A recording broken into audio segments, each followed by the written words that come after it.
Hindi na magatiis mga kababayan si ACT-CIS Party List Representative Erwin Tulfo. Buenelta na mga kababayan yung dalawang vlogger. Isa yung nakabase sa Amerika. Alam na ninyo kung sino yung nakabase sa Amerika na #1 critic sa #1 critic ng ating gobyerno, lalo na ng ating Pangulong Bongbong Marcos na tinatawag na bangag.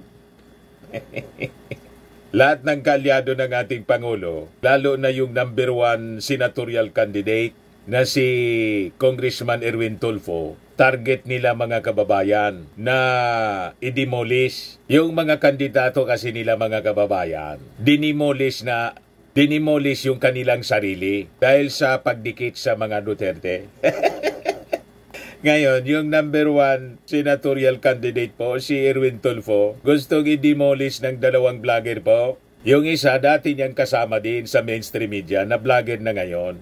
Ang sabi ni Erwin Tulfo, minado ako, nag-TNT ako sa Amerika. Kasi kini-question yung karapatan niya na tumakbo makapagsilbi sa ating bayan, questioning his integrity and credibility. Wala man na niya akong in-scam. Wala akong inistapa, wala akong in-scam.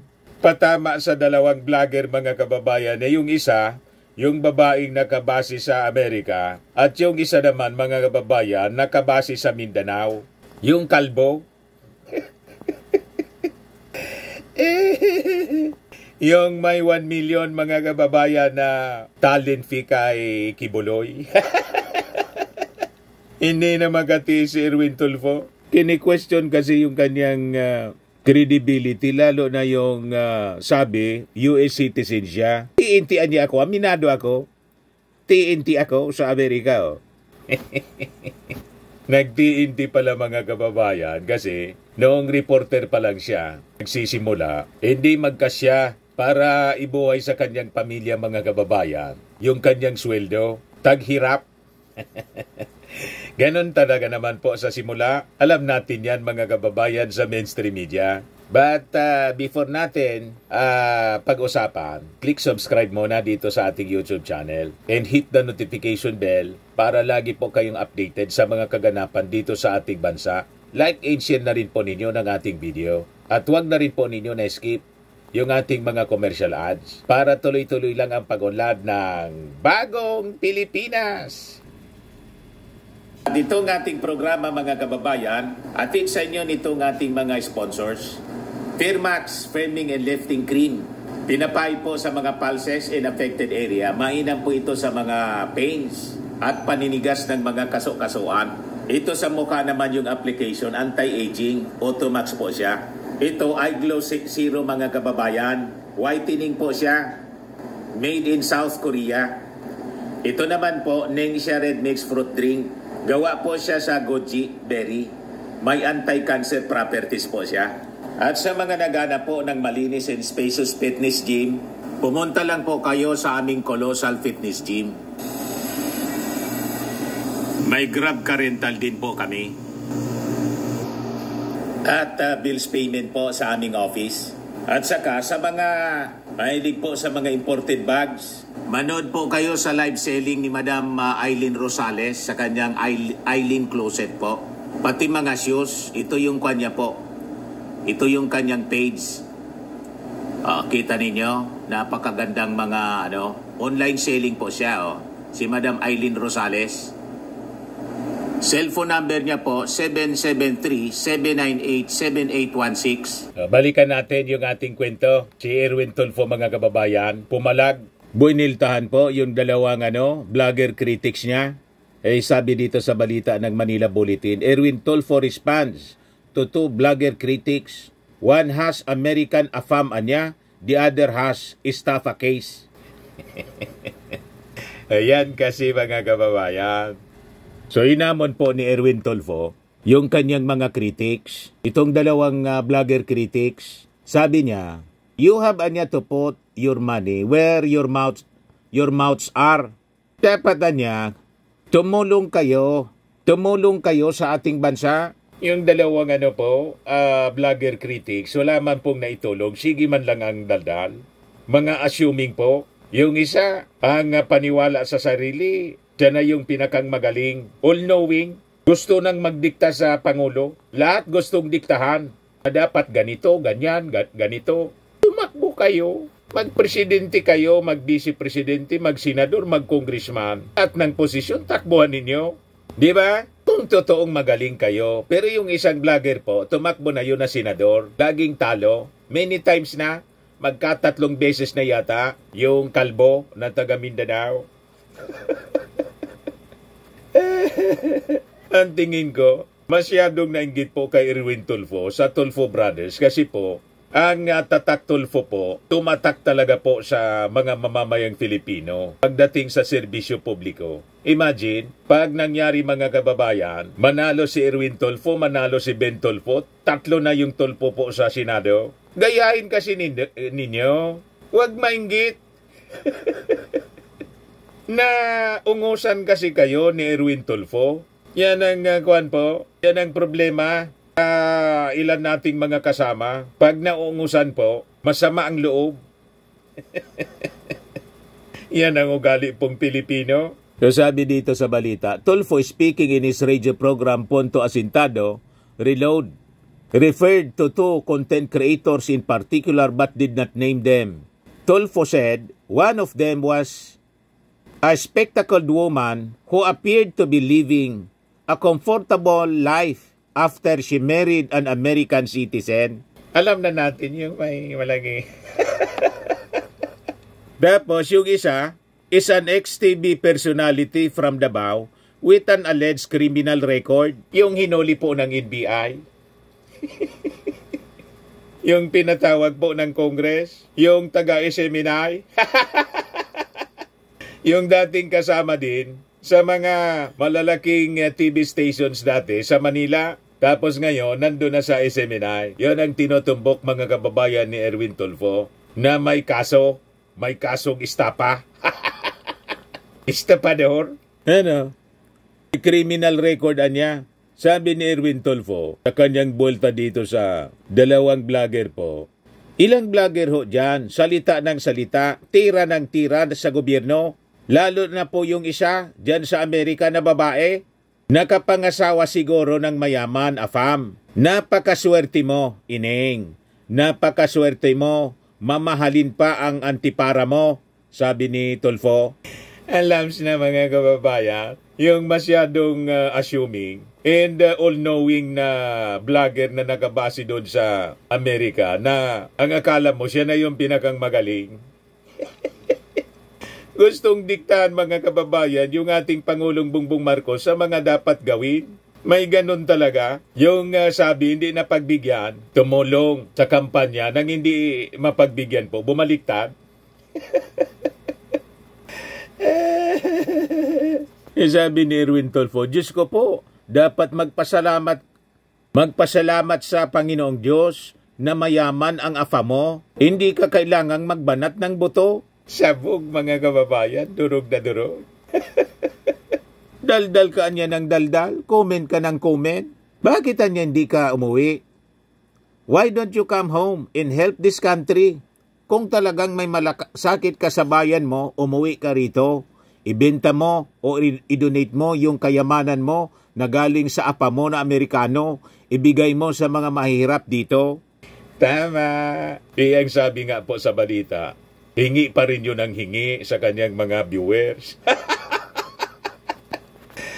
Ginagatasan po yung mga viewers po, mga kababayan. Maraming vloggers na ganyan po, lalo yung mga DDS vloggers. Matindi kong mag-take advantage po sa mga sa mga viewers. Inubula lang po sila na they are for the country. Pinaglalaban ko anya yung katotohanan. Ipinaglalaban natin yung bayan. Marami yung ganyan po. Para makapangutong sa mga mamamayang Filipino, sa mga viewers, sabay announce ng GCash number. Ganon mga kababayan. Marami rin na nauuto. But anyway, sabi nga sa kasabihan mga kababayan, walang manluloko kung walang magpapaloko. Yung mga nagpapaloko, willing din po silang magpaloko. Di so be it. Di ba? Kaya sabi ni Erwin Tulfo, bakit hindi ka umuwi dito? And then, you do the fight.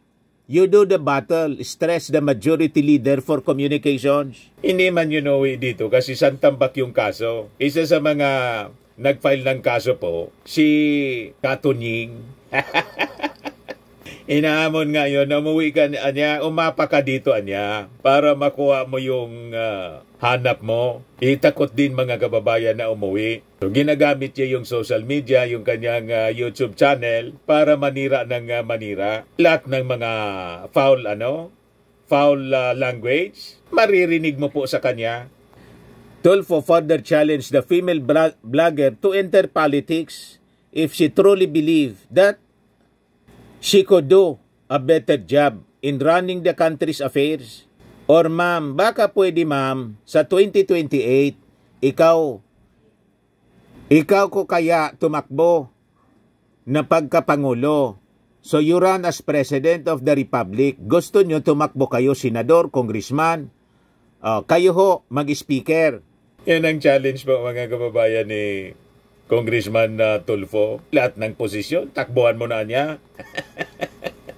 Galit kasi sila mga kababayan sa pagtakbo ni Erwin Tulfo. Kasi si Erwin Tulfo, laging number 1 ngayon. At yung mga kandidato, ito nga yung challenge natin. Sa 32 million, siguraduhin ninyo mananalo yung mga kandidato ninyo lahat. Ipanalo ninyo si Bato, si Bongo, si Philip Salvador, si Jimmy Bondok. Di ba yun ang mga kandidato ninyo? Lahat ng nasa line-up ng mga DDS, ipanalo ninyo. Pag hindi ninyo ipanalo, maipanalo. Ang ibig sabihin yan, tama tayo na nagpanalo sa mga Duterte, Marcos supporters. At yung mga DDS, kulang-kulang 1 million lang po. Sa 32 million, 31 million ang naboto ni Sara Duterte, mga Marcos supporters. Ang DDS, kulang-kulang 1 million lang. O di ba? Ngayon, sunod na binakbakan ni Tulfo po yung TV personality, dating TV personality. Sabi niya, yung isa naman ho dyan na dating TV personality sa Davao na may kasong istapa. Sir, kung gusto mong makatulong, tumigil ka na lang ho. Imbes na mag-criticize ka, dapat constructive criticism. And you know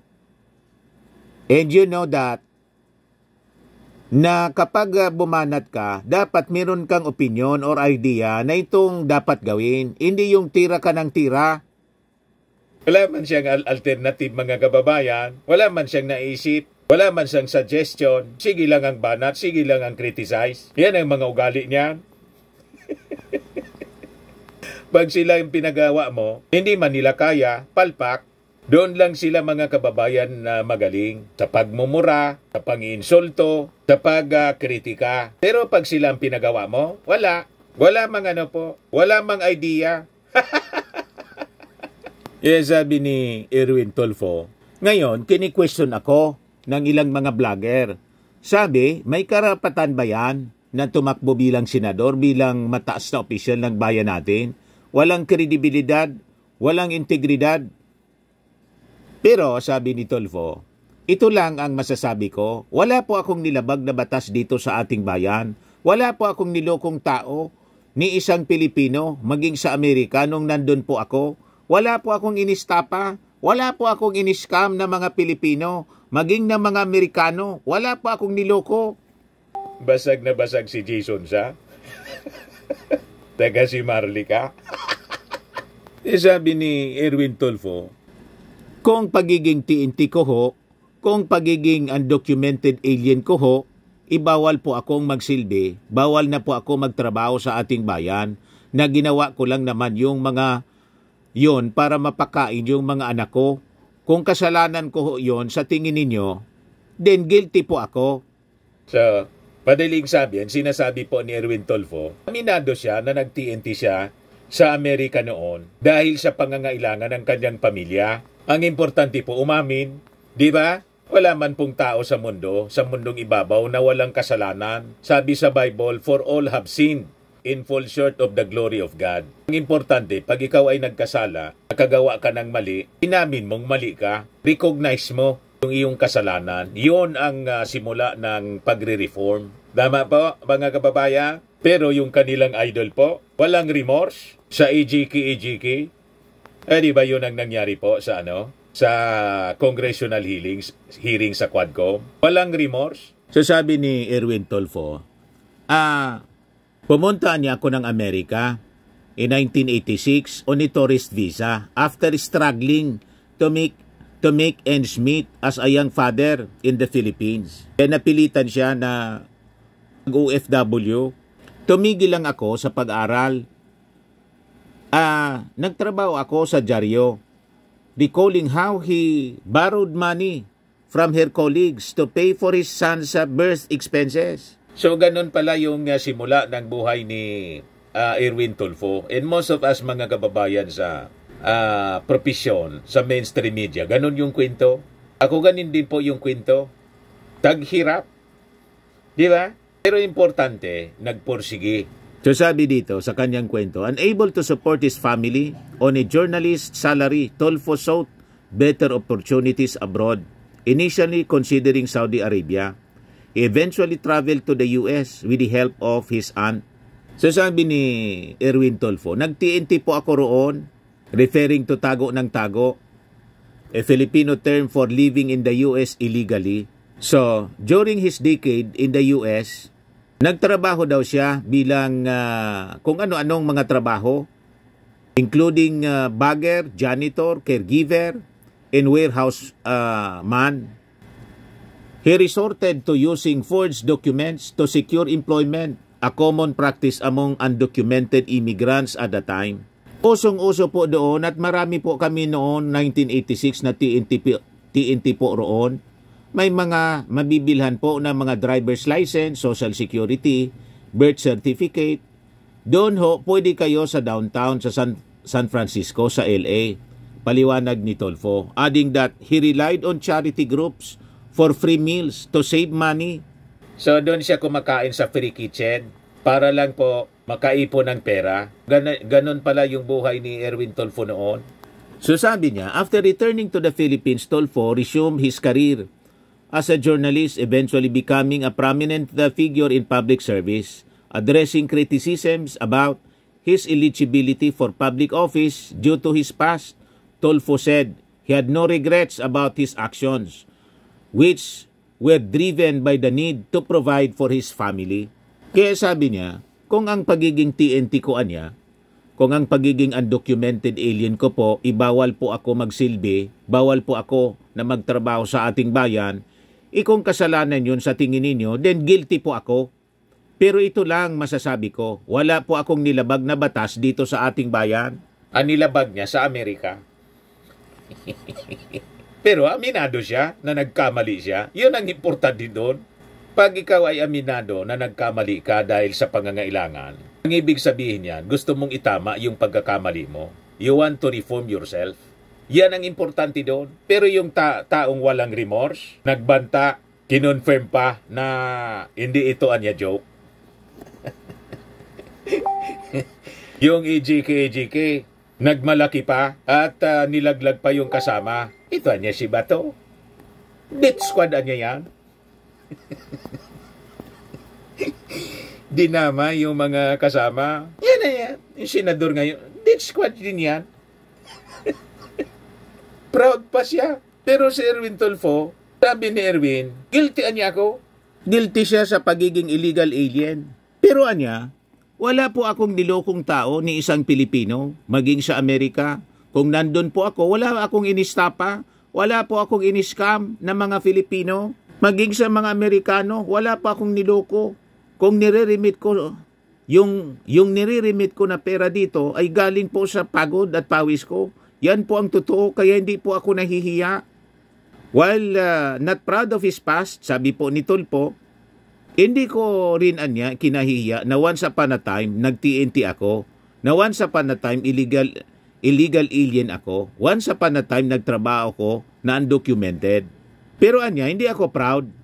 Hindi ako proud sa aking past kasi yun na nga yung kanyang pinagdaanan. Madaling sabi, kapit sa patalim, mga kababayan noon si Erwin Tulfo. Marami sa atin siguro nakaka-relate sa ganyan. Pagkapit na sa patalim, maraming mga nag-TNT po sa ibang bansa para lang mabuhay yung pamilya. Di ba? Ilan kayo dyan sa Amerika na TNT hanggang ngayon? Kaya nga, nang manalo po si nang manalo si Trump, sabi yun ang uunahin. Yung mga undocumented aliens. Damay, maraming mga Filipino ang posible pong madamay. But anyway, yun ang pagkakaiba po ng pagkatao ni Erwin Tulfo. Prangka siya, aminado siya. Nagkamali siya, ngayon, nandito siya sa Pilipinas. Medyo swerte naman po sa buhay. After long years of serving as a journalist, nanalo as ACT-CIS congressman. After na hindi makonfirm, mga kababayan, yung kanyang appointment as DSWD secretary. Anyway, yung qualification naman po, kung yun ang kini-question ninyo, kung qualified ba siya, qualified nga po si patong-patong yung kaso. Sabi ng COMELEC, si Kibuloy, qualified pa rin na tumakbo. Wala pang final judgment eh. So ang magdedetermine po, COMELEC at saka yung husgado. Hanggat hindi sinasabi ng COMELEC at ng husgado na disqualified si Erwin Tulfo, he has all the right to run. At ang magdedetermine kung kailangan niyang umupo, dapat siyang umupo, yung mga mamamayang Pilipinong boboto sa kanya. Nasabi po sa mga surveys, malamang siya po ang top notcher. Kaya respeto na lang po natin. Di ba? Kasi nga, kami po, tingnan ninyo, si Digong, kandidato pa rin po sa pagka-mayor. Hindi man natin kini-question yung kanyang qualification to run. Si Sara, limbawa hindi ma-impeach, itumakbo siya sa pagkapangulo 2028. Bala na tayo kung iboboto natin o hindi. Di ba? All the candidates allied sa mga Duterte, di tumakbo lang kayong tumakbo. Wala man ang problema. So long, qualified kayo under the law, tumakbo lang kayong tumakbo. Tama po? Yan ang ating posisyon sa ganitong mga issue. Paramihan na lang po ng boto. But anyway, kayang-kaya ni Erwin na ipagtanggol yung kanyang sarili. Si Erwin pa. Kaya binagbagan niya yung kanyang mga vlogger critics po. Alam na natin kung sino-sino ito. O ano kayo ngayon? Sabi ni Erwin, wala siyang inistapa, wala siyang iniscam. Ngayon ang tanong, kayo? Ano kayo? Sa mga naghanap ng malinis and spacious fitness gym, pumunta lang po kayo sa aming Colossal Fitness Gym. We also offer Grab Car Rental with our brand new 2023 model ng Toyota Innova. We also accept booking for those who are planning to travel via PAL, Cebu Pacific, and other airline companies, local and international, and bills payment for Meralco Bills, PLDT, Aleco Bills, etc.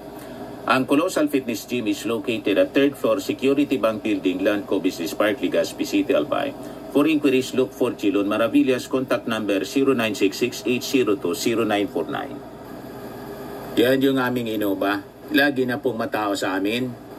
Pati mga foreigners po, tingnan ninyo. Mga British tourists sila. Ang lalaki ng katawan na, mga kababayan, nag-gym sa amin. Ito naman po, Indian National. Ito mga mga European sila. Ito naman yung bago naming product na binibenta online, Eye Glow Serum. Whitening po siya galing sa South Korea. Tingnan ninyo yung epekto sa aking anak na architect entrepreneur, Riz Maravillas. For inquiries, look for Riz Maravillas on FB. Ito naman po, Firmax Framing and Lifting Cream. Pinapahid po ito sa mga pulses and affected area. Mainam po ito sa mga pains at paninigas na mga kaso-kasuan. Ito po, Automax Radiant Serum. Sa mukha naman yung application. Anti-aging po siya. You will look 10 years younger than your age. Sa mga cancer patients naman po, baka lang gusto ninyo itong itry. Nengxia Red Mixed Fruit Drink. Hindi man po siya gamot, food supplement siya. Kaya lang, gawa siya mga kababayan sa goji berry. Yung goji berry may anti-cancer properties. Yung mga inquiries ninyo, dumiritso na lang kayo sa aming messenger sa Facebook para masagot namin agad. Ayos po, ako po si Dante Maravillas. Bye-bye. God bless.